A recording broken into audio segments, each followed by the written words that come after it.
To show you how easy it is to file a claim with Geico, we hired fitness celebrity Billy Blanks. Okay, everybody, our car just got a broken windshield. How about we blow off some steam? Now punch, now kick. Mr. Blanks, there's no need to be stressed. Geico makes it easy to file a claim online, on the app, or over the phone. Yeah, but what if I never hear back? That's gonna make me want to go jab and jab. Nope. Your Geico claims team is always there for you. Okay, do I still get my post-workout protein shake? Sure, Billy. Geico, great service without all the drama. Father's Day is this Sunday, and JCPenney has the perfect gift for your number one guy. Hurry in for hundreds of Dad's Day deals now through Sunday. And find great gifts to celebrate Dad with style, like select men's St. John's Bay polos, only $9.99 each. Plus, save an extra 25% with coupon. Or, if you're a rewards member, surprise him with a new X5 smartwatch, only $39.99. Celebrate one rad dad with JCPenney. Offers and coupon valid through 6/20. Some exclusions apply. Smartwatch excluded from coupons. See store or jcp.com for details. This podcast is a member of the Voices of Wrestling Podcasting Network. Visit voicesofwrestling.com to hear the rest of our great podcasts, as well as show reviews, columns, opinions, and updates across the world of wrestling.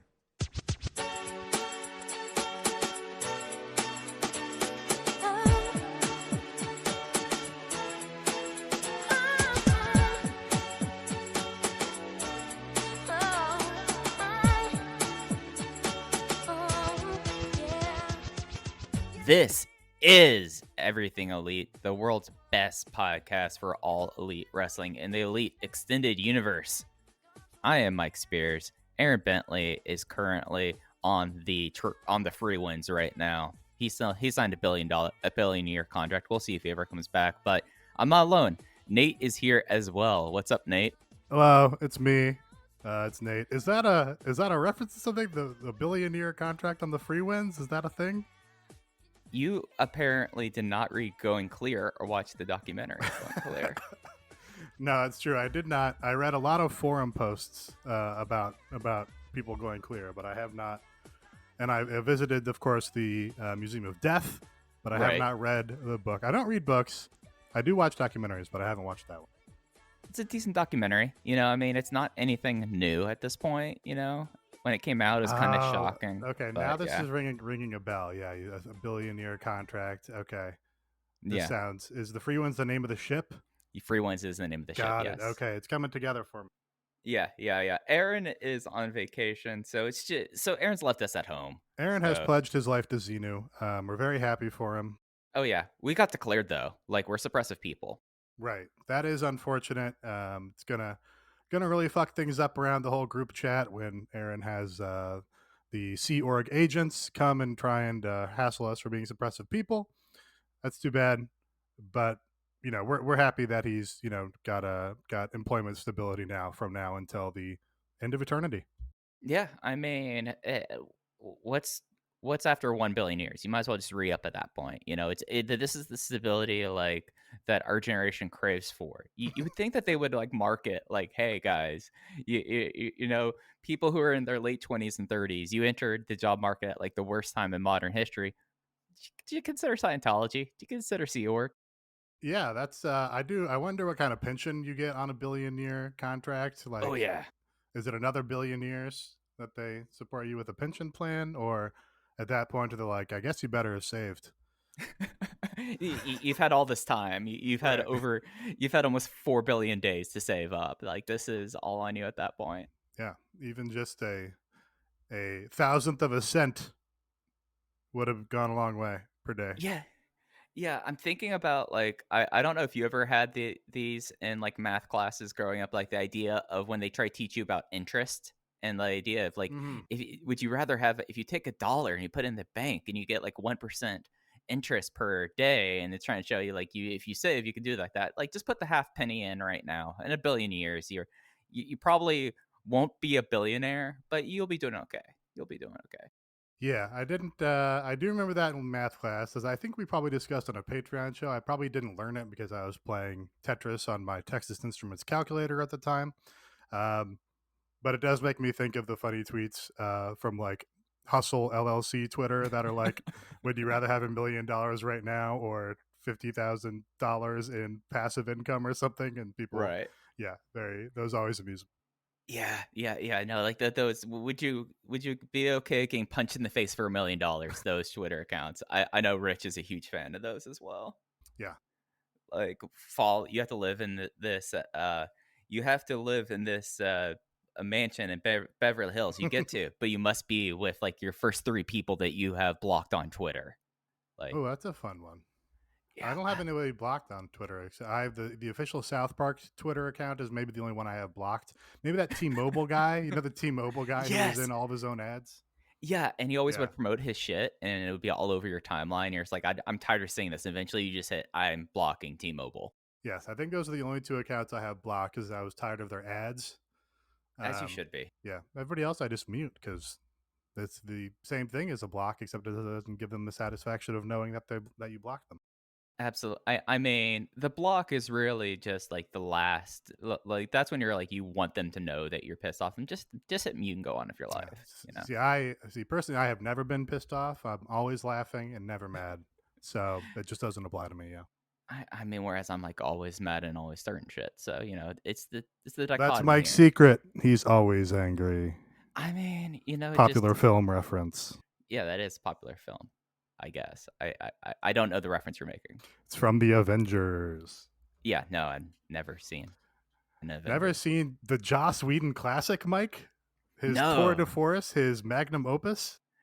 No, like I was the worst person to get a movie pass thing because I burnt myself out of movies. Like Mm. grad school, I was seeing like 3 movies in the theater each week. I had to go to the art house to go watch movies there. I was burnt out there.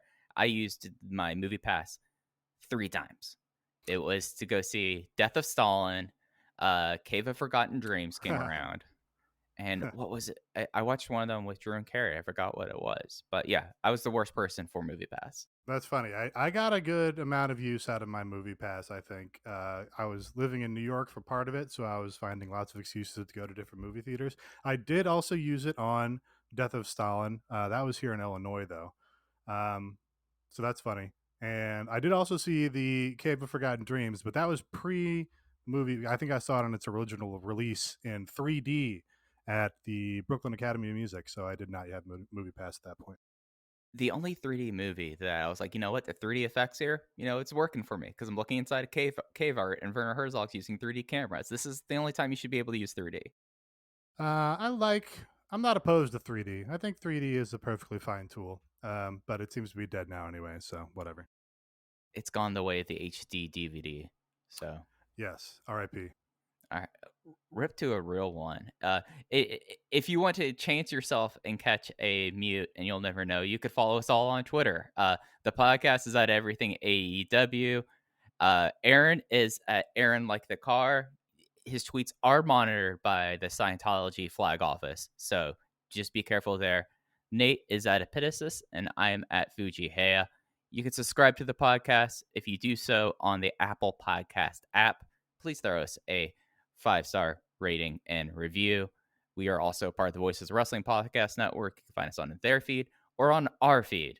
And of course, the best way to support Everything Elite is through our Patreon, which is at patreon.com/Everything Elite. And we'll get more into what is offered there later. But we must finish out this Friday run of Dynamite with playing Elite or Delete. Nate, interesting show last night. What was your favorite thing that you came away from the show with? I thought it was a pretty solid show. A kind of very respectable show to put on when you're on Fridays, basically non-canon, and you don't have a live crowd. There was nothing that peaked especially high for me, but there was nothing that felt like it was making me mad or wasting my time. So that's always a positive. I'm going to shout out something that I've complained about on this program many, many times, especially that happens on these taped shows, because of course they were adding the crowd in post. They were also adding in post a ton of ADR dubbed lines by the commentators to plug something or shout out some fact or tidbit that they missed during live commentary, I guess. But on this show, I thought the sound mix, the audio mix of the crowd to the in-ring action to the commentary was maybe the best ever that they've done for a taped show. they must have had. I mean, we saw that they had more, I think, workers at ringside than they usually do for these taped shows, Yeah. and I think they just did a really good job of miking those people up. They did a really good job of getting those people to react to the matches, and it just made it feel like a really lively show, even though, of course, it was taped and there was no 5,000 people at Daly's Place there. The issue that we have on some shows where they go backstage and it's an entirely different audio quality, or we hear the dubbed lines and it sounds like they recorded it as a wind tunnel, as you said on Twitter, didn't happen on this show. So I want to give them a shout out for that, because it's been something that's annoyed me a lot, and we saw a marked improvement here.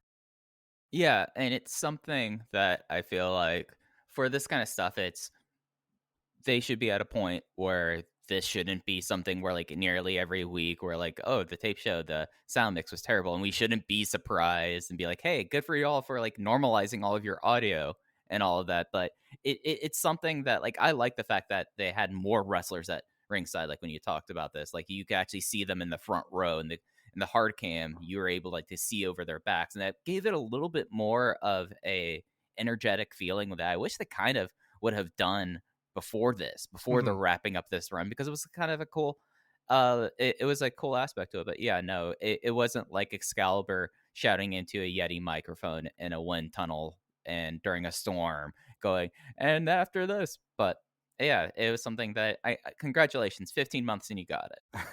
Yeah, that is.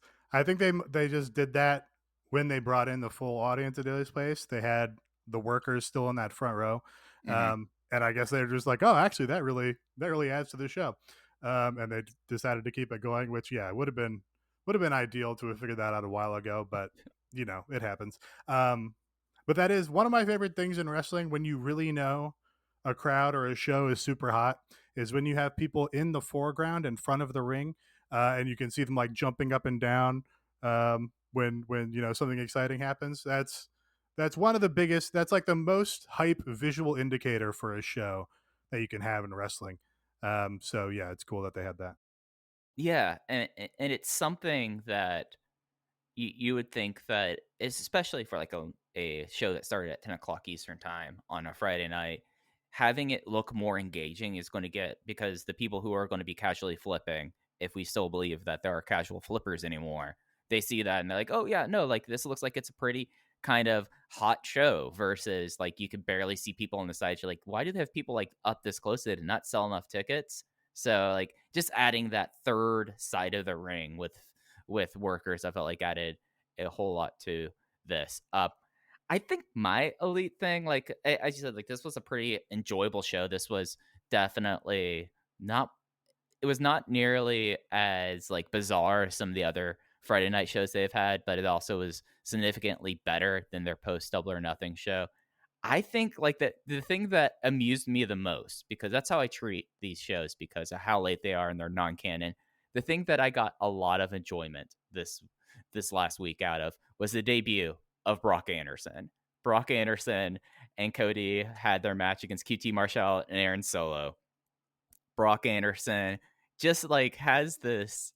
It was his first ever match, and he looked like someone having his first ever match with some ability. Like he's not going to be a giant log that they're going to throw out there. But he comes out like wearing. He looked like he was like straight off Territory Days. Like this kid who last week I was remarking on how much he looked like a typical South Carolina Georgia football fan.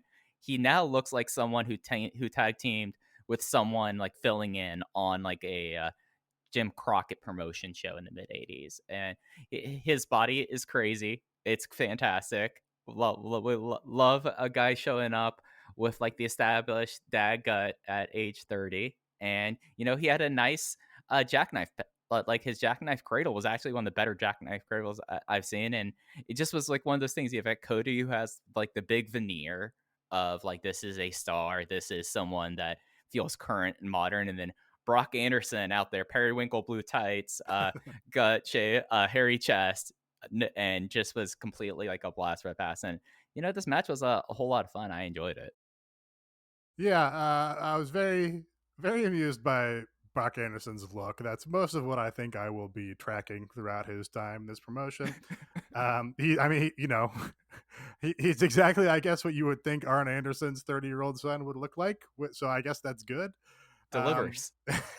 I was kind of disappointed he didn't like wear the cream polo or pink polo or fuchsia polo to the ring as like an entrance jacket, but it's just like his SEC frat boy polo that he wears. Yeah. I think that'd be a nice touch to add to his act. Yeah, as the match, I was mostly just like, oh yeah, Cody puts the kid over. Okay, yeah, sure, whatever. That's funny. And then someday Brock Anderson's gonna turn on Cody, and that will be fun too. Yeah, yeah. The best thing for Brock Anderson, I think, is that he really needs to tap into his dad and just start like drinking a 6-pack of beer each night. Just full on like this. And then when he turns heel, he has a tag team with JD Drake. That'll be great. Yeah, that'd be a good pairing, I think. You get JD Drake, and JD Drake would be much better suited to this attire than his Peter Avalon's Pussy Posse attire. So that would work. Yeah, I like that idea. Speaking of Peter Avalon's Pussy Posse, the Wingman, the patron elite of the week is from Raul. Raul's online. Okay, wait. My elite is the Wingman stable giving Orange Cassidy a makeover. Absolute beast mode jobber gimmick. Yeah, so I'm not. I don't especially like this stable because they're just like overexposed or something. I don't know. Tony obviously is obsessed with Peter Avalon's Pussy Posse, and he puts them on every television show, and they're on BTE every week. But this promotion does have a great roster of flunkies now. Yeah. And low totem pole guys, jobbers. But mostly I like the flunkies. So Peter Avalon is pretty much like a flunky, even though he has his own flunkies. But Michael Nakazawa on this show, great flunky, absolute great segment where he was like, trying to protect Kenny whenever Jungle Boy would get a comeback on Kenny, and Kenny ended up throwing him to the wolves. Do wolves live in the jungle? Throwing him to the tigers in the jungle, I guess. Yeah, let's go Tigers. Yeah, Brandon Cutler also a great flunky. I've talked about a lot. Yeah, they might run into a dangerous point where they have too many over flunkies, and then you have to push one of the flunkies, and then you end up with Michael Nakazawa getting a big push. But yeah, all these geeks are very amusing.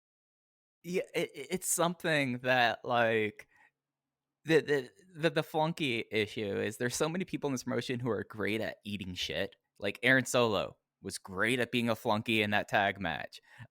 All of the wingmen, especially like Peter Avalon, who knew what he needed to do and had Cesar Bononi's unconscious head in his lap while he was shouting for probably about a good 15-30 seconds. Like there were multiple edits back to Peter Avalon screaming about the loss. It was just tremendous.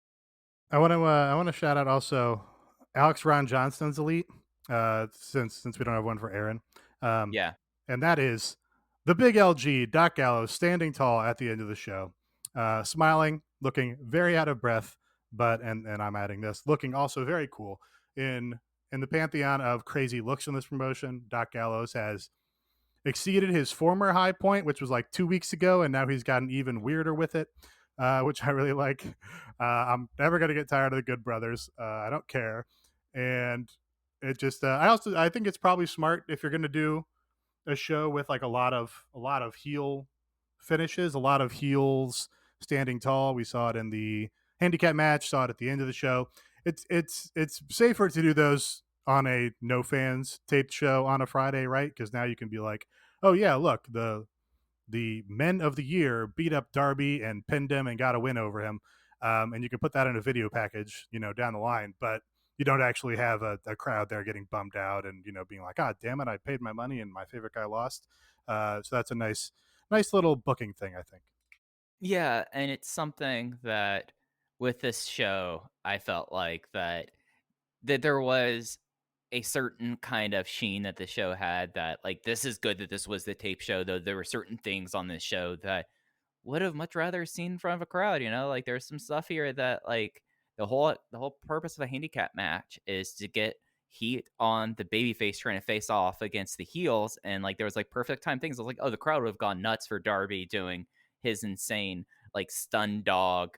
What was it, like a stun dog like pile driver that he did? It was a stun dog scorpion death drop that he did. Mhm. Like that would have had like an insane reaction, but at the same time, like you had like so much just general just rowdiness throughout the show and heel shittery that could have killed a live crowd. So like there's the good and the bad there.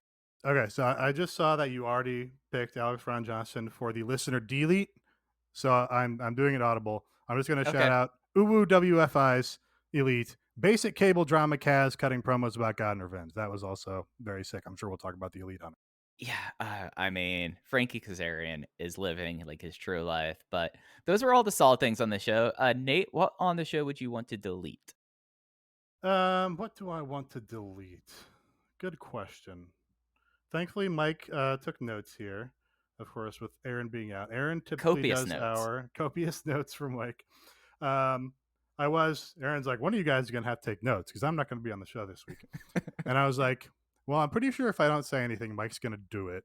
But worst case scenario, if Mike doesn't do it, there are also 30 AEW recaps that will be posted online within minutes. And then we can just steal one of those. That would be fine. And the difference between Aaron's notes and my notes is since I have my notes that I physically take each show, you get my commentary on things such as earlier calling things Toll Shenanigan Fest, made a lot of comments about how funny Brock Anderson is. And like these are the differences. This is what happens when Mike's in charge and Aaron's not. Okay, I got mine. Okay. I'm going to disagree with your take here that's printed also.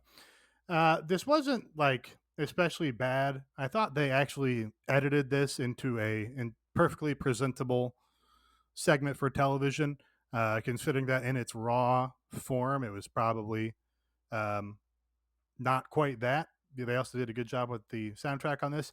The Jim Ross and Andrade interview segment just didn't pop, was pretty much nothing. They had subtitles for Andrade's spoken English, which you can understand him fine, but he's also not like he's not like idiomatic in English where he can say flowery, expressive, super detailed things like a John Moxley or a Cody that likes to do a lot. And there just wasn't any juice, wasn't any spark to this interview. We didn't see anything from him that made him look like, oh, I've got a fire in my eyes and I'm gonna fucking tear this place down once I get on television and get my shot to be the guy I want to be. Just wasn't any of that. It was just like a fine little segment, and a fine little segment, not really helping him out a bunch when, as we talked about last week, his introduction and then the follow-up has basically been a lot of nothing. Yeah, and this could have been an opportunity for them to pivot. Like the things that did not work, they could have reassessed and changed around to make things a little bit stronger. But, they doubled down on his relationship with Vickie Guerrero. They made a big point of like how he was a third generation wrestler. Vickie, of course, is a member of the Guerrero family. So like they have a deep history in wrestling in Mexico, and that there's a lot of commonalities there. So that's why he is with her. And it just was one of those things that like I thought Andrade's promo was fine. I mean, talking about how he wants the title and how like the history, like the one like thing about this thing that kind of like took me aback was the fact that like they showed him on a private plane taking off a Slipknot mask for whatever reason. Like he's looking sick as hell, and then he looks like he has like a Corey Taylor mask, and I guess that's how he travels, is wearing that mask. Like it would make sense if he had like a Sombra style like traveling mask in a way for like travel, but no, it was like a leather Slipknot mask, which was just wild. I wonder if Slipknot is big in Mexico. I know Slipknot is big in Japan. Mm-hmm. I could also see them being pretty big in Mexico. That makes sense to me. That would line up. That would I could see that. My delete. I thought most of the matches on the show were genuinely solid to fun. The one match that just kind of it went to a point where like and this is like an overall problem I think I have in the show, so I'm actually audibling out of that.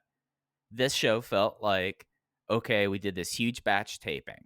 We taped for 3 straight days. We have all the stuff in the can.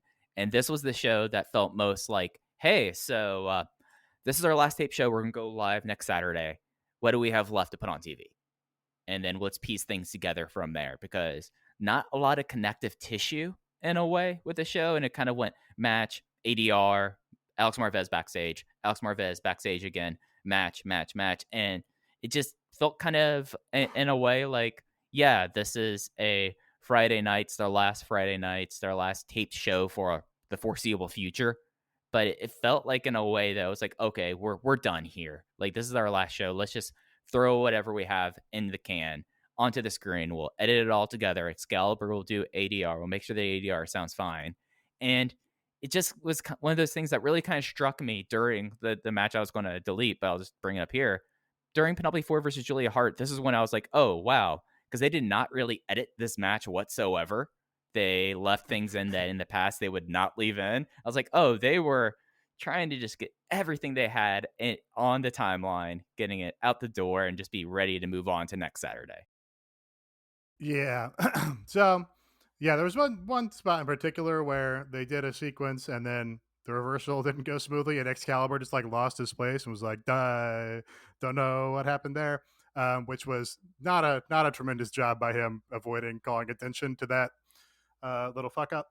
But it's like Julia Hart's been in the company and in wrestling for like, I don't know, 3 days or something. So, you don't really have an expectation that she's going to go out and put on a killer wrestling clinic. But what was frustrating about this was, it, like you said, no connective tissue. There's no purpose for this match. There's no storyline. There was no storyline justification coming into this match. I think it proved in the end that this match was really just a setup to a feud between two men, with Brian Pillman and Miro. And that's kind of shitty for the one women's match that you ever put on television, just to use it as a backdrop to this feud with Miro. I was like watching this and I was like, okay, they've offered no explanation for why this match is happening. Penelope has never really had any sort of feud or story other than, standing next to Kip and looking pretty. She had like one title challenge, but that was not like, there was no like ongoing feud or any sort of meat to that story really. And then they have the match and it ends up being the setup for a Miro thing and Brian Pillman Jr., which is like, okay, that's a fun little first feud for Brian Pillman Jr. probably to go against Miro, probably get killed, but show some babyface fire. That's a nice little thing for the TNT title program for the moment.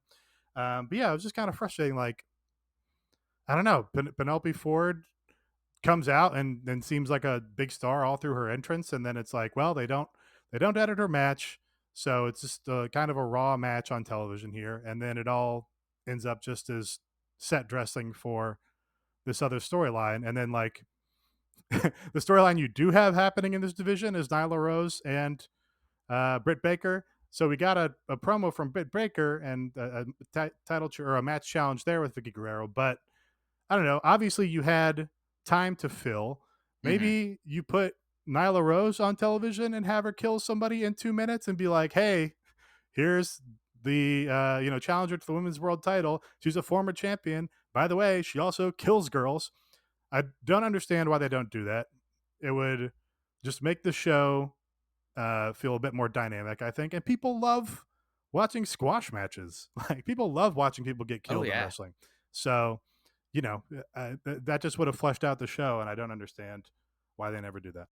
And if you have Nyla squash someone, you could take time away from this match that went like 12 minutes and really only needed to go like 6 or 7. Yes, for sure.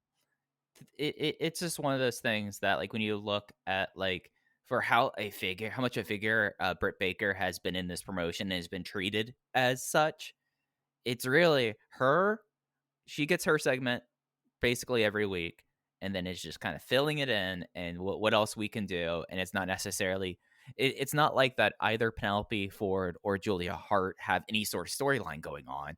They just went out there and had a match, whereas you could actually had stuff building up the next challenger. Like there's a Right. lot of things they could have done here that it really felt like they didn't think about it at the time. It's like, well, we got to get this file over to Turner. We're about 15 minutes. We're a segment short. What do we have left in the can? Could be something. I mean, this was like a long dark match that they put on TV. Yeah. So Yeah. And oh, so yeah, I complained about this with Jade Cargill. That I mean, I like the Jade Cargill and Mark Sterling thing, but before they were doing that, when it was just like, hey, we're going to build Jade Cargill by having her do pre-taped promos and video segments every week, and it's just like that's fine, but you can build her so much better because she's so physically imposing and awesome looking that like just have her go out and kill a girl in 2 minutes, and that's going to be a much hotter way to build her than having her talk and doing this rigmarole with the manager. And that goes like I don't know, double or triple for Nyla, because Nyla has like the spots to kill somebody even more effectively than Jade Cargill. Like Jade Cargill, you know, a newer wrestler. I mean, Nyla has that awesome knee drop from the top spot. Like oh she yeah. can do that to two girls at once, and that's going to get her more hyped and more over than, oh, I'm going to do, you know, skits with Vickie Guerrero backstage. Vickie Guerrero needs to be out of the company. Yeah, and it seems like that a lot of like the weak points on the show were connected by Vickie Guerrero in a way. So that's something that kind of gives us a little bit of pause. Listener delete Alex Ron Johnson also had a delete as of the time recording. The Darby match ended up being fine and probably would have been good in front of a live crowd. It just was half baked and didn't help anyone. Which, yeah, it just like it was an evident like stopping point match, like a beat match, and not like the big blow off here. But it just kind of like this was a match that needed a crowd for it to even really like make Darby look valiant here and to get over Man of the Year. And I totally get where Alex was coming for with that. Yeah, I mean, certainly it would have been better with a crowd for sure, because Darby getting his hope spots in and stuff would have been better received, and you know, with the crowd playing along and getting behind him and shit. But as probably betrayed by the fact that I brought it up earlier, I did pretty much like this. I like a handicap match where the team of two guys wins. That's just like, Yeah. oh, thank God, thank God, the team of two guys won in what's supposed to be a simulated athletic competition. That's uh, delightfully logical. It's also, I think, a good story point in this story of, you know, Darby is with Sting, and then Darby feels like uh overlooked, or he feels, you know, like he's got an inferiority thing because the men of the year are harping on that Sting is carrying him. So Darby's like, well, fine, I'm going to fight you without Sting. That's a good element to his character. And you know, he didn't come in here and look like a totally stupid babyface, because he also had a plan for this match. He came with the zip tie and is like, no, I have a trick in my back pocket that's going to make this work. So it didn't end up panning out for him because he just got overwhelmed by the numbers, but at least he came with a plan. It's like, hey, I'm a babyface. I'm going to try to outsmart you while I'm here. So that was a good element of it. Yeah. So I am not the biggest men of the year advocate, but I thought this was a pretty effective segment, especially on a tape show. Again, it's like, well, hey, you know, you're not bumming out your Darby fans by having them come to the arena and see him get beat. So when this goes on to the next thing and Sting comes back, I also like that Sting didn't show up. Sting didn't come after the match. He's just like, no, I'm a man of my word. I said I'm not going to be here. I didn't come. So all of that was good to me. It's something where like with it being taped, like yeah, like the crowd and bumming out the crowd there. But it's also one of those things that, like you've taped this and this for no fans, and Darby did a complete header spin out off of a ring post like partway through that looked sick as hell. And I was like, that is something that I Well, would have hey, loved. Darby's used to doing those spots in front of no fans. Fair. I mean, usually it's on the opposite side of Florida for that, but Well, or 3 miles from Arthur Ashe Stadium at a little place called La Boom. yeah. So I it's something that this match is like. I would have been real interested to see how this match would have played out live. And you're absolutely right. Like the fact that Sting was the absent father who stayed absent in this match, and said like, "No, you said you had this, so I'm staying at home," and did not appear. Like this has to be like one of like a handful of shows that did not have a Sting appearance since he debuted too. Right. Yeah. So And there were definitely people that were like, Sting's going to show up too.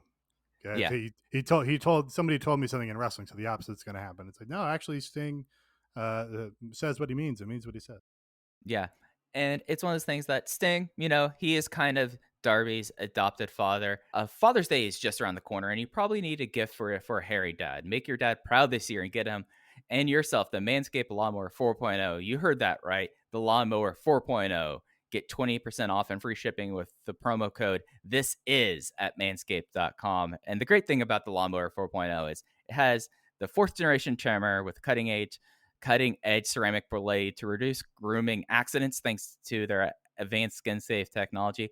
But it's also wirelessly charged and has a multifunction on and off switch and a travel lock, which is probably something that is a good thing, that if you're carrying this thing on, you don't want this to like start going off in the security line when you're flying. So having a travel lock there is important. It also has the new wireless charging system that uses electromagnetic induction, which can help battery length last longer. And wireless charging ball trimmers are now a thing as well.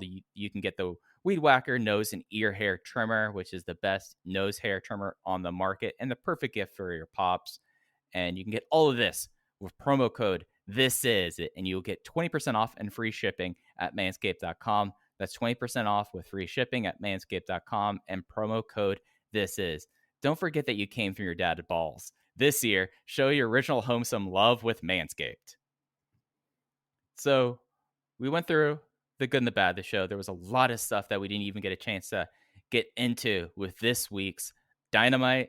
And we started off with a cold open with Jake Hager and Chris Jericho and Wardlow and Shawn Spears split screen walking, because we started off the show with our MMA cage rules match with Wardlow versus Jake Hager. Had to be reminded that his entrance nickname was Rock Hard Jake Hager. Completely forgot about that. And Jake Hager won this match by technical submission in the second round with his head and arm scarf choke. Yeah, this was fun. It was a good, unique, different energy to open the show, which I always like when they do, and just try and get away from any sort of format and make you feel like you're seeing something fresh and vital every time you turn on the episode. So I liked that. I also like, if you're going to have Wardlow lose a singles match at this point, which they have avoided doing, pretty much like since his cage match against Cody. I think smart to do it in a context where it's like, oh, he's not an MMA fighter. He's in enemy territory. He's doing a rule set that he's not trained for or whatever. And I think that was a smart way to give him some coverage on that aspect. And yeah, the first round I thought was like, oh wow, this is, pretty. A lot of worked MMA, especially when they do it in wrestling, will make you just sit there and be like, oh, this looks so fucking stupid. Both these guys don't have any idea what they're doing, blah, blah, blah. And I thought Hager, you kind of expect is going to be decent at this because he's had a handful of cage fights. But Wardlow, I thought, was very impressive. Sort of, he's in there like looking imposing, looking like he's sort of confident, but there's just like the slightest bit of unease where it's like, oh, he again doesn't know what he's doing in a cage. He's not a trained mixed martial artist, and there's just the littlest bit of selling from him on that was very impressive to me. That's why, of course, he is the next Dave Bautista. And then it got like sillier as the rounds went on, but silly kind of in a fun way still. So I expected this a good amount more than I expected to. Did I say expected? I liked this a good amount more than I expected. Yeah, this was something that like this could have been really bad. This could have been like 15 minutes of pulled punches and grappling where it's just like, okay, we're moving hold to hold to hold. Instead, they're like, okay, we're going to do some well, we're going to do some like stand-up stuff, and the stand-up stuff, I mean, we all know that this was worked in MMA, so I'm not going to judge like the strikes or anything like that because that's pointless. But then they decided to like lighten it up by Wardlow doing a Showtime punch, doing that off the cage, and then him just like starting to do wrestling moves in this match, like he did power bombing to Harris, and just was like perfect, like Wardlow, like as you said, like he's not trained here, like, and it's one of those things that like he relied on his brute power and he relied on what he had skill in, and then of course Hager, like survived like the first rush, was survived it, and eventually it was like, all right, going for my scarf choke, going for my head and arm triangle that I've won all my matches with, and there we go. And it was completely logical. I mean, if anything is like protected, it's the fact that Jake Hager has won actual fights with his choke. So the fact that Wardlow flipped him off and went out, did not tap, doesn't hurt Wardlow at all. Yeah, he's won more fights with the knee to the balls, so I would have liked to see that. That would have been good. That's just his signature move. But MMA is not like wrestling, of course, so you can't always get your signature move in. And they actually shot this pretty well too. I complain about the direction of this promotion a lot, but there's like a jab in the first round where they cut away from it. It's like a wide shot of the cage that made it look really good. And then when they opened it up and they were like, hey, just go all out and you're just going to throw bombs at each other and swing wildly and try and hit each other. A lot of time we worked in MMA, you'll see like, oh, they're throwing open hand slaps to each other's body on that. And that wasn't like super evident here. It was like, oh no, you can see they're not in control, but they're ducking away from each other, so they're not hitting or connecting on these. But it actually looks like a flurry and like they're getting around the cage and trying to get each other. So I was impressed by all that. Yeah, it was something that it came off as well as I think it could, and surprised us in a way. In the post match, Jake Hager went for knuckles, went for respect. However, Sean Spears blindsided, and Jericho and Wardlow brawled. MJF came out and went for the elbow. Dean Malenko pulls MJF away. MJF then forearms him to shock and awe of the announcers, and Sammy Guevara comes to clear the ring, and they were clearly then moving on to the big storyline of MJF and Sammy Guevara. Have to say, Jericho did not sell it all for Wardlow during this brawl, but as soon as MJF came out there, he was selling like crazy. Yeah, his selling for the salt of the earth was very goofy to me. They were trying to do this scene like when there is a post-fight scrum, like when Conor McGregor's involved in a fight or whatever, and people are climbing up the walls of the cage and people are diving in and it turns into this huge fucking melee. It feels like that's what they were going for. And it didn't really get there because it was like, oh, well, MJF's got an armbar on Jericho, and Jericho's like, my arm. So that was kind of silly. Also very amusing about this was Sammy Guevara's music opens by going Sammy Guevara, and that happens. It goes Sammy Guevara, and then Tony Schiavone was like, "You know what that means? It's Sammy Guevara." And it's like, yeah, no shit. It just makes things easier when like your singer is just your name. Yeah, they should really have that. Just extend that to everybody on the roster. Just have it be like Frank Kazarian. It's like, oh, the Elite Hunter's here. We're ready to go. You know what that means. Oh, I do know what that means. As we went backstage to Penta, Eddie, and the Elite Hunter, Frankie Kazarian. Kazarian was doing a whole bunch of Bible quotes, just really getting it out there. Penta stood in the back in his Joker getup, and then Eddie told them to pray to their God and ask for their souls because the bodies will be left in the ring. Really effective tandem. Just like was made perfect by the fact that Penta was just standing in the background with his face paint staring right at the camera as Eddie and Kazarian were just being wild. Yeah, Frankie needs to never show the slightest bit of levity or ever engage any ironic appreciation of the Elite Hunter. He just needs to play it deathly serious, like this is the most important thing in his life until the end of time, and do things like quote Bible verses and hopefully like quote whatever shitty metal acts. All of that would be great to me, and I would love it, and I will become a huge Frankie Kazarian, the Elite Hunter fan. I mean, it's kind of hard to not to be an Elite Hunter fan at this point. Did you catch the road to where he had the workout in the desert and it started off like with like subtitles, "The Desert is Survival," and it's just Yes. like, this is perfect. Well, I caught literally only that part of the road too. I was like, well, I got to see what this is about. And we stayed backstage. Team Taz was there. However, there was no Brian Cage.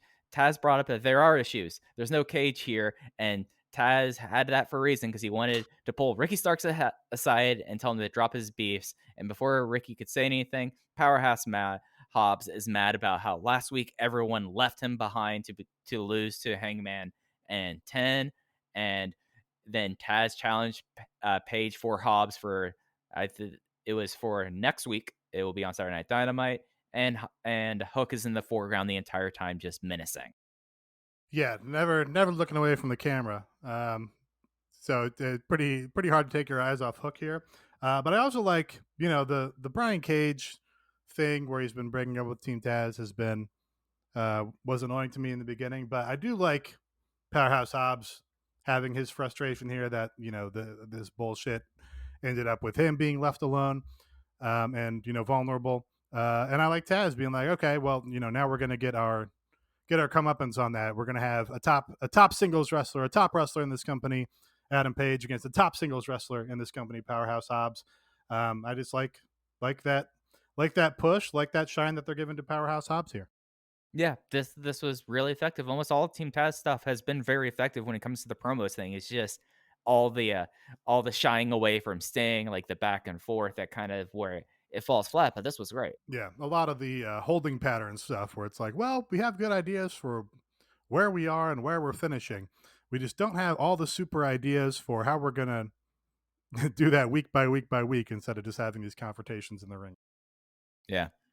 And then we had the handicap match, Man of the Year defeat Darby Allin when Ethan Page hits Darby Allin with the Ego's Edge. We covered this pretty thoroughly earlier. Then we had Orange Cassidy defeating Cesar Bononi with the Orange Punch.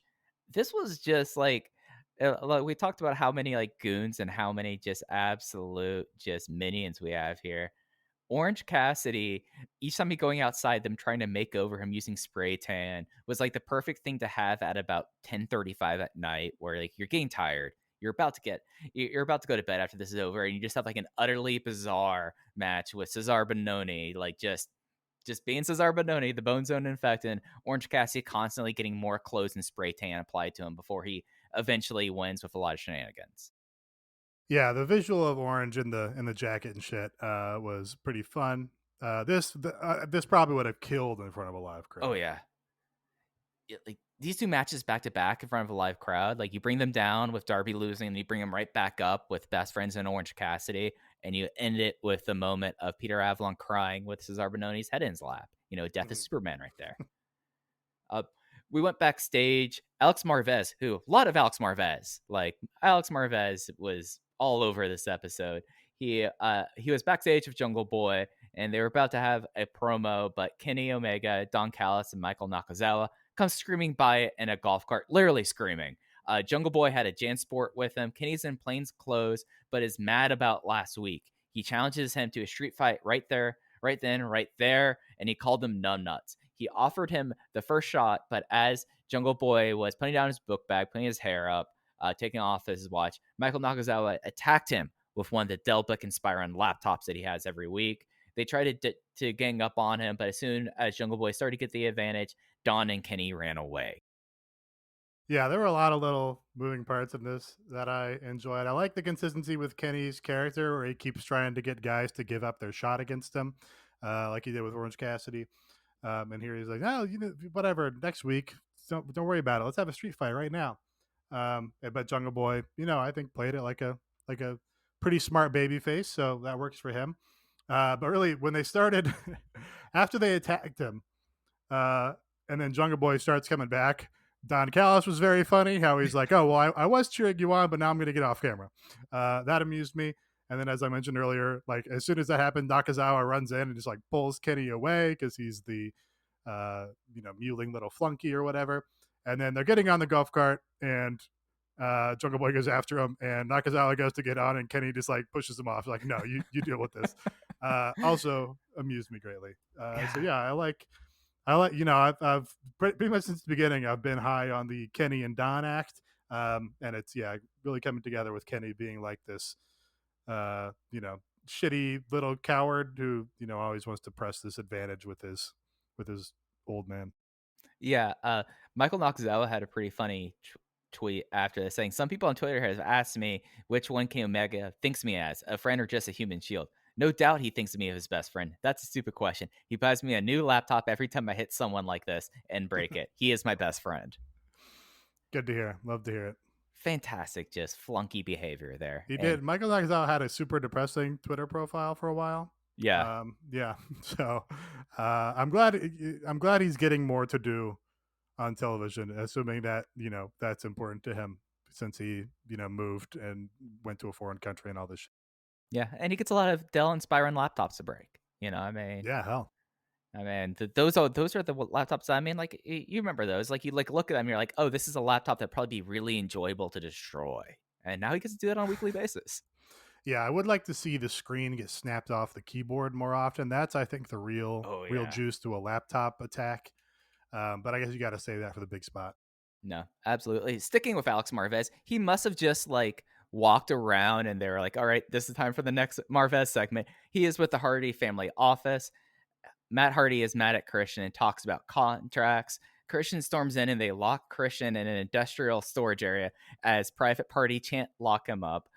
Matt tries to bribe Christian into retirement and Christian says, let me out. But Matt Hardy, being the smart person on this show, just walks away and shoves the check in between the chicken wire there. This was a funny segment. Like Matt Hardy, like very astutely points out as he's going to outwit everyone that he was able to like take advantage of the situation here. Yeah, well, I set him up for that. Of course, that was me giving him the idea after the fact. Right. This was the point in the show where I was getting frustrated that every interview segment always has some kind of attack, and to do two of them back to back in a row just like really calls attention to that when you just don't have you can space them out and then it's less obvious. It does seem like they do things in streaks where it's like, okay, on this episode we're gonna have 4 interviews with Tony going out to talk to somebody, and then next week it's gonna be 4 interviews with Alex Marvez. Like it seems like you could space those out or mix those in a Yeah. different way to make it work better. Uh, but yeah, so this was the private party chanting "lock him up." It's very funny to me. And then they also tweeted it like "lock him up." I don't know what inspired them to do that, but it's very funny. It was great energy there. Uh, then we had Cody Rhodes and Brock Anderson defeating the factory members QT Marshall and Aaron Solo when Brock converted the Solo pedigree into the best jackknife cradle I've seen of all time. So yeah, was there anything else you want to touch on this match before we move on? No, it was it was a solid tag match. Like it was classic Southern tag and Cody indulgences, and Cody, decided that it's important for Brock to win with a jackknife cradle. So they're bringing Flash Pence into this promotion finally again. yeah, it's I guess the funny thing to me is Brock Anderson winning his first match, which I guess is maybe what you want to do, and you'd be like, hey, he's the son of a star, and we're gonna push him. So we haven't had people start from undefeated very often, so let's give it a try. Right. And Solo's a fine guy to beat for that, so whatever. Yeah. And then we had Lance Archer and Jake the Snake Roberts. They're in an abandoned barn. Jake is mad about how he didn't get to kick down a forbidden door. Like all these doors have been kicked down and there's a forbidden door, but he doesn't get to do that. Archer's behind him stomping. And Jake Roberts says, and it was very hard for me to pick up what he was saying, but he says, Lance Archer, the only reason why he's not a doctor is because he has no goddamn patience. And then Archer shouted, and Jake went, I gotta go. And they left. Great segment. That's like almost a Jerry Lawler line. Not a doctor because I have no patience. Yeah. I do. Tony, like this Forbidden Door thing. It was a mistranslation of a Tanahashi promo. Yeah. Or a machine mistranslation of a Tanahashi promo. Which got over on Twitter, and Tony was like, "Oh, that's great! I'm going to trademark that and use it for myself." So now he just uses it all the time. He used it very amusingly in Sports Illustrated when they were talking about this big upcoming show that we haven't touched on, but they announced a show for September 22nd at Arthur Ashe Stadium in New York. And he said that it was like opening the forbidden door to another sport because they're running a tennis venue, which is very, very silly, but I like it. Yeah, and just I don't know. The phrase doesn't have that much meaning or juice, but he went to the trouble of, I guess, trademarking it. So he's like, I'm going to use Forbidden Door all the time. Yeah, yeah. And just now, everyone has to talk about the Forbidden Door because it's been trademarked, and if Tony's going to do it, then the rest do. The ending. Tanahashi should come and challenge him, be like, you trademarked my intellectual property. I came up Oh with yeah, Forbidden Door, buddy. We should have a match for it in New York. prior use. Come on. Okay. Yeah. Just ending the segment with just Jake Roberts literally screaming, "Ah, I gotta go." It was just one of the more bizarre things on this very bizarre episode of Dynamite. We had the JR and Andrade sit down talk. Then Alex Marvez again. This time he was backstage with Adam Hangman Page in the Dark Order, where he brought up the match with Hobbs. Page accepts, but really wants to drink with friends. Alex Marvez brought up that he's number 2 in the rankings and is probably next in line against the winner of Jungle Boy and Kenny Omega. Page immediately changed the subject and complimented the entire Dark Order instead, and was able to squash the interview by ending it with giving Evil Uno a toast. Nobody builds 5G like Verizon builds 5G, because we're the engineers who built the most reliable network in America. And the more you do with 5G, the more building it right matters. The more your network matters. The more Verizon engineers going the extra mile matters. It's us pushing us. It's Verizon versus Verizon. 5G built right from America's most reliable network. Most reliable based on rankings from RootMetrics second half 2020 U.S. report of 3 mobile networks. Results may vary. Award is not an endorsement. A college degree was in your future. Then life took a different turn. Jump back into school with confidence in a program designed for adults like you. Experience the support of a personal enrollment counselor. They'll walk with you through every step of the enrollment process. Move smoothly from one course to the next, with books delivered right to you before each course. Returning to school can be seamless when you have the right support. Thrive without ceasing. Start today at adult.cornerstone.edu. Yeah, so I guess I should do a mea culpa, because they actually did not do an attack segment here. I guess they don't do them for Dark Order segments that much, because they think the appeal is in the humor of this act, and that's probably right. But yeah, this was a good segment for Paige's character, because it's like, he seems like he's being a good guy, but he's mostly doing it because he doesn't want to answer the question about Kenny Omega and being a title challenger, because he's afraid of that challenge disrupting his good time or whatever. I think that's very illustrative of the Adam Hangman Page character. So good segment. Very relatable. Very relatable there. Penelope Ford defeated Julia Hart with a bridging Indian deathlock that she held on very long afterwards. Afterwards, as we talked about earlier, Miro came out wondering where Kip was. He is God's favorite champion and acted like he was here to help Penelope, since it was the Varsity Blondes and just Penelope Ford. He took out Garrison, and Garrison went flying for this. And then off frame, Brian Pillman Jr. hit a top row dropkick, and they had a pull apart, setting up that match for their Wednesday night return to TNT on the 30th. They did. I think they did do a good job in this about playing up Penelope being like mean or cruel. Yeah. Which I think is also something they should play up about her character. I was just looking it up, because she's actually apparently from Arizona, but I do think of her as like a Philly girl, because she's Right. from CCW, from the Deej dojo. And yeah, it's like I think that's kind of integral to her character also. It's like, oh no, she's like a Philly girl, like she's mean. And yeah, they should lean on that more. Yeah, she apparently was one of the I don't know what Wing Bull is, but apparently there's people who model or cheerlead for Wing Bull, and apparently she was a part of that.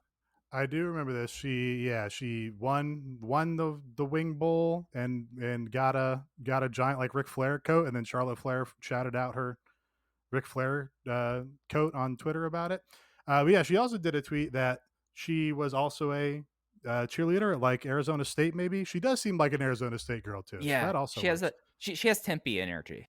Yeah, yeah. So, but yeah, it was like, I don't know what they were. They were like cheerleading jackets or something.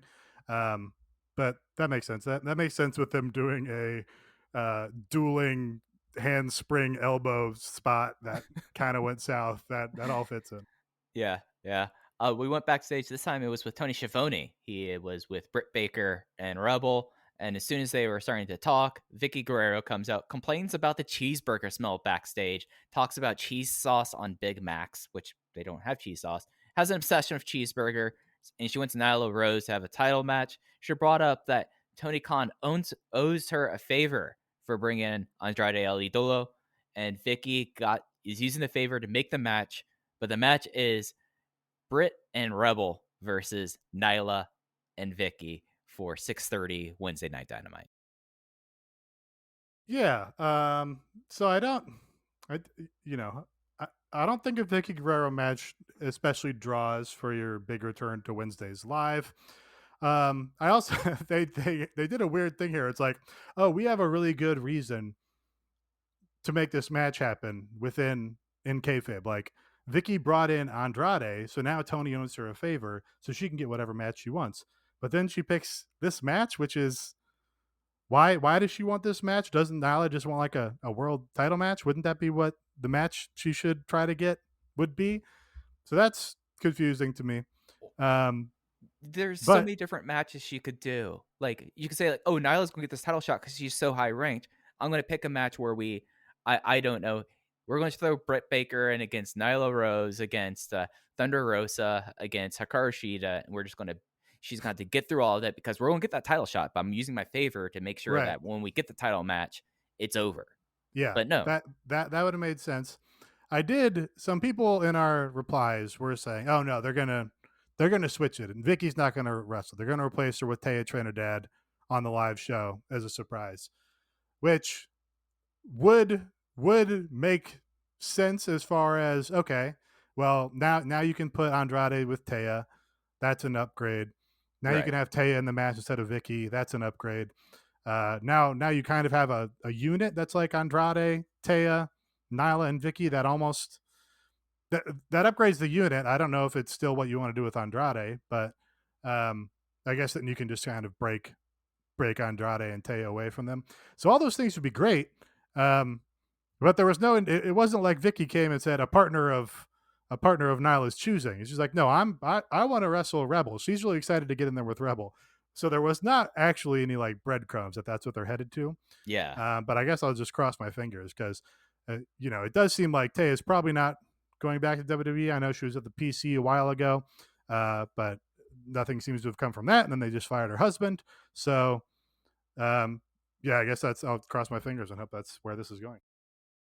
Then we had a taped interview segment, FTR and Santana and Ortiz. This was real solid. This was like straight out of like a Road to sit down talk where FTR and Santana Ortiz, they were comparing each other's backgrounds, saying like, oh, we had it tough growing up in rural North Carolina. Oh, we had it tough growing up in New York City. FTR said that Santana Ortiz lost their edge. However, Santana Ortiz said they were carrying the company for the last 2 years. And yeah, the titles, yeah, we know we didn't get the house. The titles will always be there. But for right now, we need to focus on destroying you and proving that we are the top team. And then FTR said, like, you'll thank us after this match. I thought that this probably was the best interview segment on the show, I would say, other than like the really bizarre, funny stuff.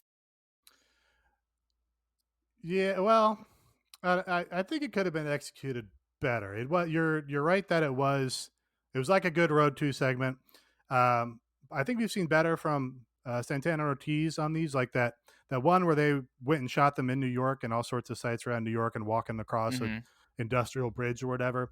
That was a more memorable one from them.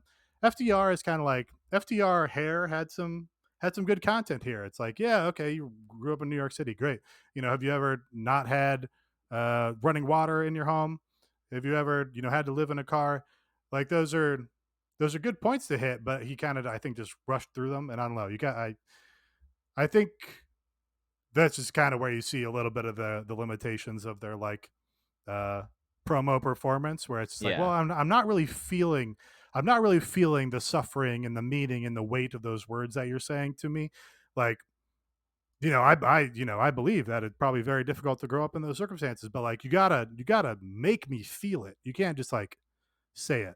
So that's kind of like, I'm like, oh, they were so close to really having a great, heavy, meaningful thing that really makes you feel some emotion about these guys in these matches, and it just didn't quite get there. And it's something that you have Tully Anderson, and you wonder, it's like, okay, you could have had Tully Anderson, sorry, Tully Blanchard. Yeah. Yeah. Whoa. But you could have had Too many Tully. Andersons on this show. Way too many We had Andersons. 3. Yeah, we had 3 Andersons. Yeah. So Ooh, I want to see an angle where Carl Anderson tries to like buddy up to Brock and Arn and be like, "Hey, I'm an Anderson," and then like tries to pretend that he's actually related to them. That'd be amusing to me. He's like drunk the whole time.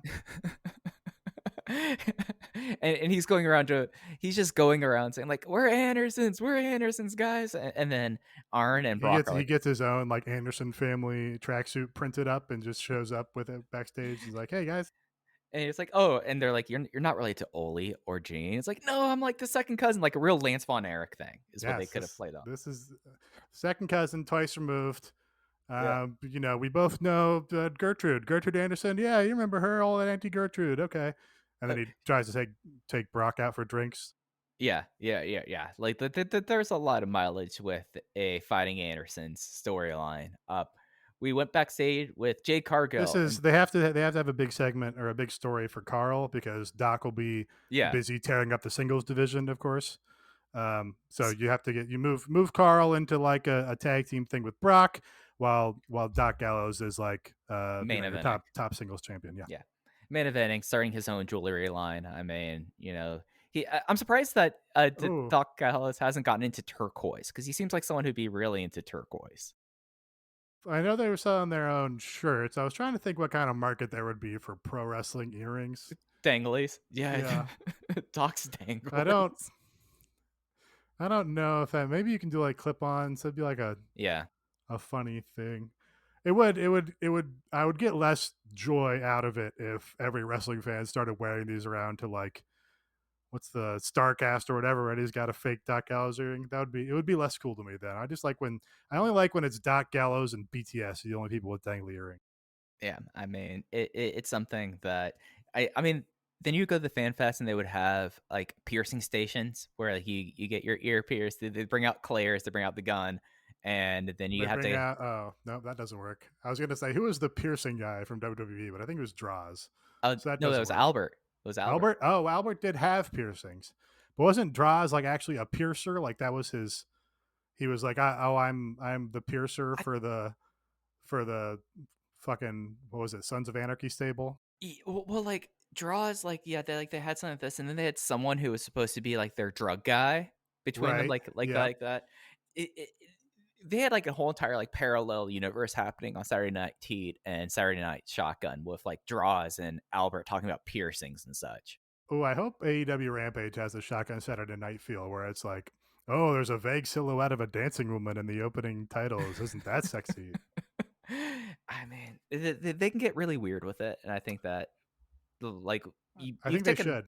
Yeah, you take how weird they were here, and you can make it work long term. Excalibur shouted out that he wanted Takeshita and Maki Ito on AEW Rampage, which seemed like a seemed like a non sequitur. Like it had not come up on Twitter or anything. Yeah. And seems like very specific. It was like, I want them on this show. Maybe not on Dynamite, but I do want them on this TV show. Which I don't know. It was overly specific unless it had some kind of meaning to him, I guess. I think that because Tokyo Joshi does like that's TJ shows right after Dynamite, maybe he's thinking like, okay, we're gonna get some synergy going here with Takeshita and Ito. Yeah. So that's Friday true. They were doing those TJPW shows streaming. Yeah. Because like they have most of like DDT and Tokyo Joshi Pro are usually early evening shows versus like the later night shows. So I mean like, yeah, you got some synergy there with like Corkins and with that. I buy it. But still, that's a very bizarre thing just out of nowhere to say, yeah, I want Konosuke Takeshita and Maki Ito back just for our late night Friday show. That's right. It's just bizarre. Very curious. Jade Cargill and Smart Mark Sterling were backstage. Mark Sterling's done a great job because Jade Cargill's monetization plan is on track. There's no more bamboozles. Profits are up to 44%, and they're capitalizing on her catchphrases and just like great little like this act. The more that I see them together, like I was like, oh yeah, Smart Mark Sterling's great. Like this could be really good. But like they have like actual like really good like client lawyer kind of energy and chemistry there, and it's just one of those things that they were on the screen for like 1 minute and it was perfect. Yeah, you may have noticed earlier in the show, if you notice an edit when Mike was doing the ad read, it is because he accidentally said the promo code that bitch for the Manscaped ad read, because of course that is Jade Cargill's Yes. promo code is that bitch. So, which is I enjoyed a lot here, and obviously Mike enjoyed it a lot because he actually said that earlier. So there's an explanation for that if you were wondering. Yeah, yeah, and I mean, I don't want to have to deal with the offices of Smart Mark Sterling, to be No, you do honest. not want to infringe on that bitch. No, I do not whatsoever. And then with the main event, Matt Jackson and the Good Brothers versus Penta El Ceremento, Eddie Kingston, and the Elite Hunter Frankie Kazarian. You could tell that another reason why they were really filling time. We got main event entrances for each member of the face team. Carl Anderson got the win for the Elite Bullet Club team with a top rope gun stun after Nick Jackson interfered with the cold spray. And just, I thought this was an absolute blast of like a road to main event trios match. Yeah, I mean, they're so good at trios matches in this promotion, especially when they put them on in the big spot and give them time. And it, makes sense with the Good Brothers and Matt Jackson, especially because, like you said, they, or like you alluded to, they've done a zillion of these on, undercards on New Japan shows or whatever. It is, I guess you don't want to pin Eddie because Eddie's like basically in your main event now. He's like a main event guy with John Moxley, so you don't want to pin him. Kaz just had his gimmick repackaged into the Elite Hunter, and is getting some heat off of that, so you don't want to pin him. It is very frustrating that they just beat Pentagon like a drum in this promotion. They put him with Alex Abrahantes out here being a geek. Um, I don't really begrudge having the heels go over here. But I don't know. I just wish they didn't have to beat Pentagon so much. Yeah, and it's one of those things that like it just happens so often that you're at a point where you're like, okay, and this match had no doubt in it whatsoever.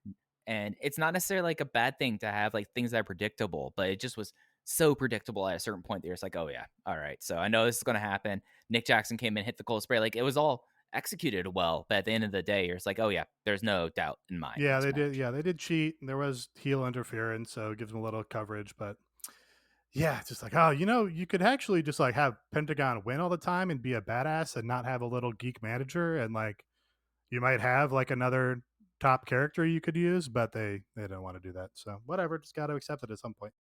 And that was what we had for our last taped Dynamite, Nate. They're they are going on the road and they are not taping anything. It seems like at least through what all's been announced. Yeah, well, there were some details in a interview Tony Khan did with PW Insider about how they're going to be taping once they get back on the road full time. So we might have to look at like come August, AEW Rampage is for sure going to be taped sometimes when they're doing Dynamite shows. So, but hey, I'm happy to go back live. I hope they get fans showing up big and coming back to being one of the strong points of this promotion. Yeah, and it's something that with how they're going to tape with Rampage and then Elevation and Dark, like they're talking about getting a venue for Dark, like a special venue for that. That's something that's very interesting to hear that's coming out when it did not seem like I mean the Nightmare Factory is right there. You have all these like training schools and stuff. Like if you're doing like a true developmental show, you could do that there. But if you're looking into like renting out a venue just for Dark, there's a lot of options and just kind of just is a wild thing to think about. Yeah, I mean having like a studio venue kind of makes sense when you're putting out this much content, and you can't go and do Dynamite Live and also tape Dark and Elevation and Rampage all at your Dynamite shows. That doesn't work.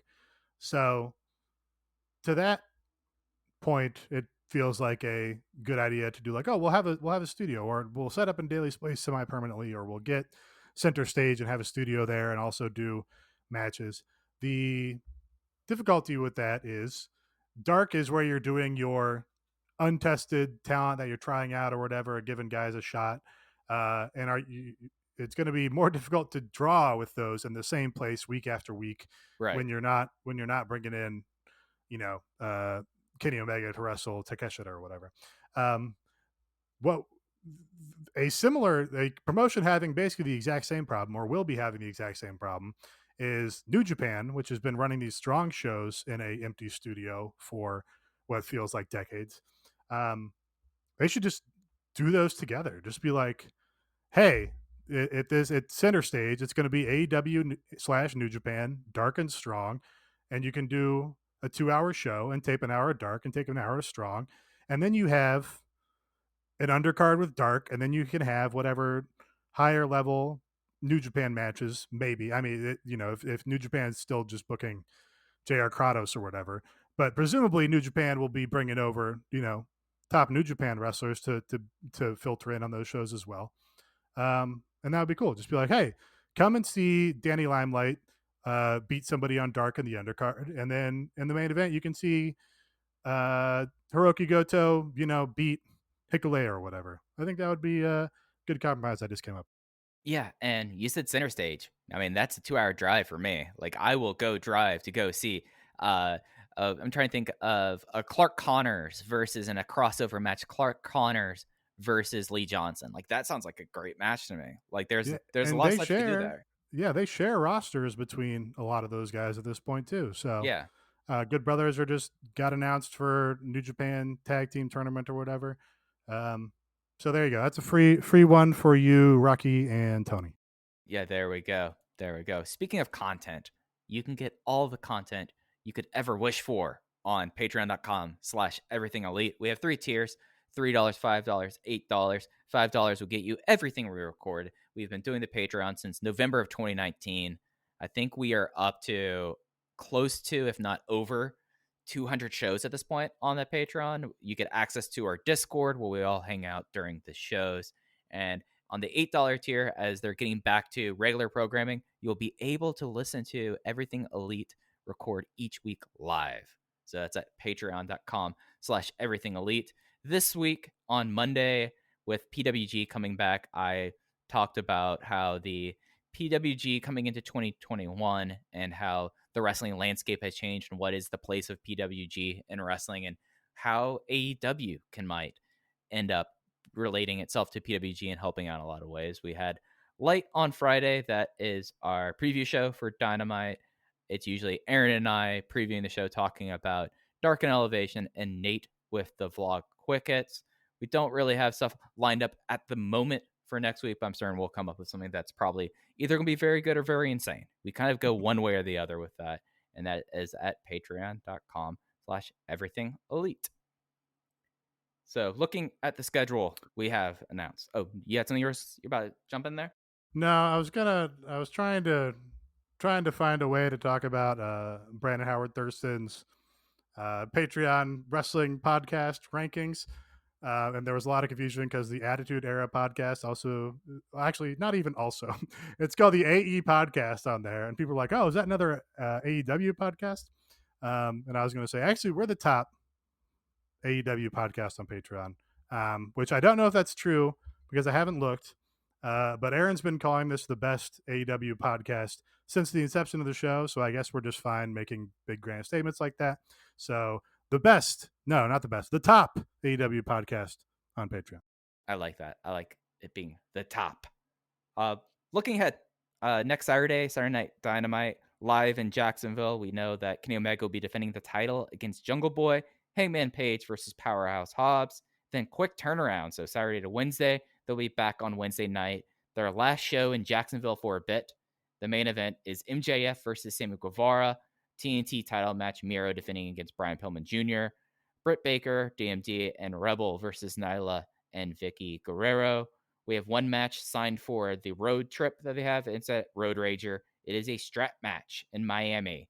Cody Rhodes versus QT Marshall. And the schedule is getting really fleshed out. There's not a lot of dates they have not announced yet, Nate. Like with that Grand Slam Dynamite, I think there's like one date at the end of July that's not announced and like another one in September. But we basically have almost everything up until October. So we must have the calendar for the remainder of 2021. All right. Make your prediction. Hangman Page versus Kenny Omega. Is that at All Out in Chicago in September? Is that at Dynamite Grand Slam in New York in September? Or is that at neither? I think it'll be at Grand Slam because that'll be the biggest crowd in AEW history at that point. That's true. It will be the biggest. It's maybe set. It's at least set up for like 15K plus, which is more than the former Sears Center is set up for in Schaumburg, Illinois. Bigger than MG and Grand Garden Arena too. They did their last title switch on Dynamite on television. They have pretty much trained us that big things, big switches, big important changes in the canon do not happen on pay-per-view at this point. So I think I might agree with you. I think that might be the Dynamite Grand Slam match. It just like lines up there, and they'll want to do a big thing in New York City, and that's kind of like the big match that everything's been building for the last year. So, and you could probably do some sick stuff with because the Arthur Ashe because they're going to be at center court for this, right? Like that's Yep. It has a roof, correct? Yeah, it's got a retractable, so it can be open or closed. You could do some neat stuff there because if they get that place pretty full. I mean, I'm already telling you what my tweet's going to be. It's going to be we've got Georgia Dome vibes tonight because they're going to have the young upstart Hangman Page go in there with that packed building on. That'll still be TNT, and it'll be a scene. I mean, it could be another Georgia Dome event where they could bring in Michael Buffer to say that Kenny Omega, he is from Winnipeg, Manitoba, Canada, but he truly is a citizen of the world. Yeah, I did wish that they would have Michael Buffer in this promotion, but I did see him on that Triller show the other day, and he was not good. And he kind of stumbled on even his catchphrase, and like his voice broke. I did Justin Roberts, who I have buried and will bury continuously for fucking up the North Carolina joke every single week. Did a very funny, not Michael Buffer, his brother. Who's the other Buffer? Bruce Buffer. Instead of doing an "it's time," he did a "now is the time," which is, not quite as catchy, but I did appreciate that he tried to ape it.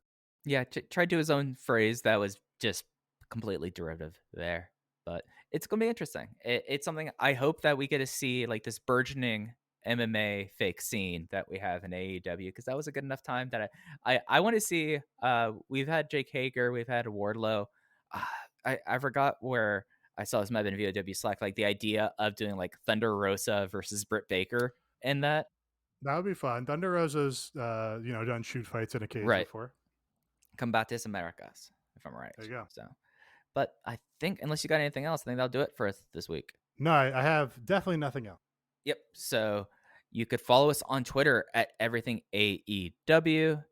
You can throw Aaron a follow as long as he still has the account before Scientology makes him delete his Twitter account at Aaron Like the Car. Nate is at Epicus at Fujiheya. If you'd like to support the show, use promo code THISIS at manscaped.com for 20% off and free shipping, or go to patreon.com/everythingelite. But for Nate, I'm Mike, and we'll catch you next time on Everything Elite. Take care. Bye.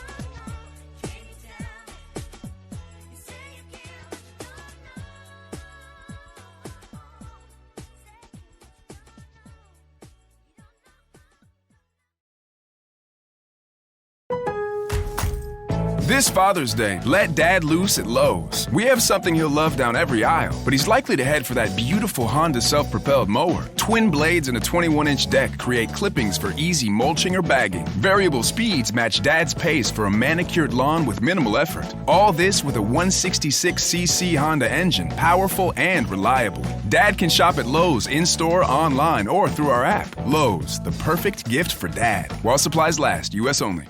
For the ones who get going when the going gets tough, and the ones who know we're tougher together. For the Pathfinders breaking new ground, Grainger offers supplies and solutions for every industry, as well as fast access to experts and 24/7 customer support. Because we know you have people depending on you, so you can always depend on us. Call, click Grainger.com, or just stop by. Grainger, for the ones who get it done.